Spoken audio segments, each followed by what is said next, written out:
अस्सलामुअलैकुम व्यूअर्स, कैसे हैं आप लोग। खुशामदीद कहते हैं आपको अपने फूडिश कुकिंग आइडियाज़ में, जिसमें हम देते हैं आपको नई नई रेसिपीज़ और नई नई टिप्स। जैसे कि आप सब जानते हैं कि सर्दियां शुरू हो चुकी हैं और इस मौसम में अगर मिक्स सब्ज़ी ना बने तो फिर सर्दियों का लुत्फ़ ना आएगा। हमारे कुछ दोस्तों ने भी फरमाइश की हुई थी मिक्स सब्ज़ी की। वैसे तो आपने ये डिश कई बार बनाई भी होगी और खाई भी होगी, लेकिन एक बार हमारे तरीके से बनाकर देखें। इतनी मज़ेदार बनेगी कि हर खाने वाला तारीफ़ के बगैर ना रहेगा। हमारी ये रेसिपी बिल्कुल सिंपल सी रेसिपी है और इसमें कोई क्रीम वगैरह का यूज़ हमने नहीं किया, ना बटर का। सिंपल से मसाले लिए हैं, कोई स्पेशल मसाले नहीं है इसमें। इसकी जो ख़ास बात है वो ये है कि इसको हमने हांडी में तैयार किया और आपको सबको मालूम है कि हांडी में तैयार किए गए खानों का तो जायका ही कुछ और होता है। तो आइए चलते हैं अपनी यूनिक सी डिश की तरफ, मिक्स सब्ज़ी की। सबसे पहले हम हांडी को चूल्हे पर रखा है और 1 कप ऑयल इसमें हमने डाल दिया। तो सब्जियां मैंने पहले से लेके कटिंग करके रख ली हैं और मैंने जो सब्जियां ली हैं उनको कॉम्बिनेशन बहुत अच्छा बनता है। अगर आप यही इस्तेमाल करेंगे तो आपको भी यकीनन अच्छा लगेगा। और इसमें डालेंगे हम 1 चम्मच ज़ीरा। ज़ीरा जितनी देर हमारा अच्छे से पक जाए उसके बाद फिर हम इसमें डालेंगे टमाटर। तो इतनी देर हम थोड़ा वेट कर लेते हैं। तो हांडी में बना रहे हैं हम। हांडी का मज़ायता ही आपको पता है कैसा होता है। अच्छा, बहुत से लोगों को शायद ये ना पता हो कि इसमें बहुत से फ़वाइद भी हैं मिट्टी की हांडी में बनाने के। जैसे मिट्टी में अल्कलाइन वाली जो खसूसियत है उसकी वजह से जो हमारे खानों में एसिडिटी होती है वो ख़त्म हो जाती है। तो जिसकी वजह से ये बहुत ही हमारे पेट के लिए, मैदे के सोजिश के लिए और दीगर बीमारियों के लिए बहुत अच्छे होते हैं और खाना भी जल्द हज़म होता है इसकी वजह से। तो चलिए देखते हैं, हमारा ज़ीरा फ्राई हो चुका है। अब हम इसमें डाल देते हैं 250 ग्राम टमाटर। टमाटरों को अच्छी तरह से मिक्स कर लेंगे और फिर उसके बाद थोड़ी देर के लिए ढक के रख देंगे ताकि ये अच्छी तरह से गल जाएं।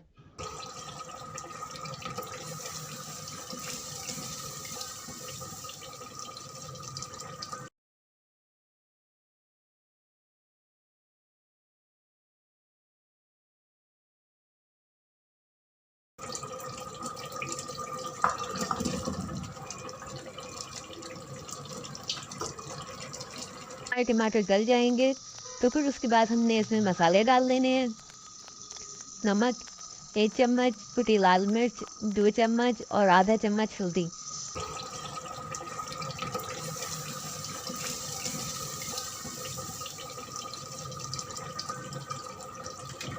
फिर इन मसालों को अच्छी तरह से मिक्स कर लेंगे और इसमें हम डालेंगे मटर 250 ग्राम और आलू 250 ग्राम।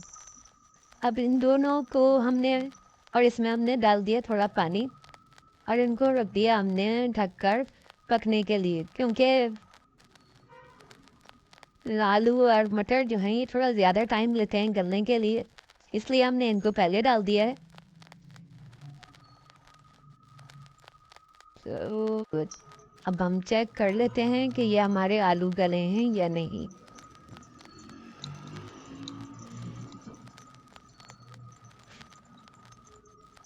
हाँ, आलू गल गए हैं। तो अब हम इसमें डाल देते हैं गोभी। ये गोभी हमने आधा किलो ली है, लेकिन इसके फूल निकाले हैं तो वो सिर्फ 250 ग्राम रह गए हैं। 3 गाजरें हमने इसमें डाली हैं और इनको मिक्स कर लिया अच्छी तरीके से। और फिर इसमें एक बैगन था मेरे पास बड़े साइज़ का, मैंने वही लिया है। आपके पास अगर छोटे साइज़ के हों तो आप 2 भी ले सकते हैं।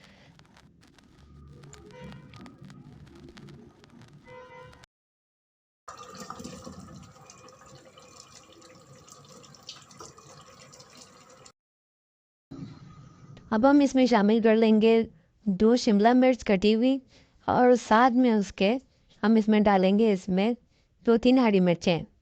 अब इनको अच्छी तरह से मिक्स कर लेंगे और थोड़ी देर के लिए इसको ढक के रख देंगे। अच्छा, थोड़ी देर के बाद अब हम इसमें 1 चम्मच पिसा हुआ गरम मसाला ऐड कर देंगे और पिसा हुआ गरम मसाला इसमें शामिल करने के बाद फिर इसको दोबारा हम थोड़ी देर के लिए ढक के रख देते हैं। अब तकरीबन 15 मिनट के लिए हम इसको रखेंगे, तो इतनी देर में हमारे सारे मसाले भी अच्छी तरह जज़्ब हो जाएंगे और जो हमारी सब्जियां हैं वो भी अच्छी तरह गल जाएंगी।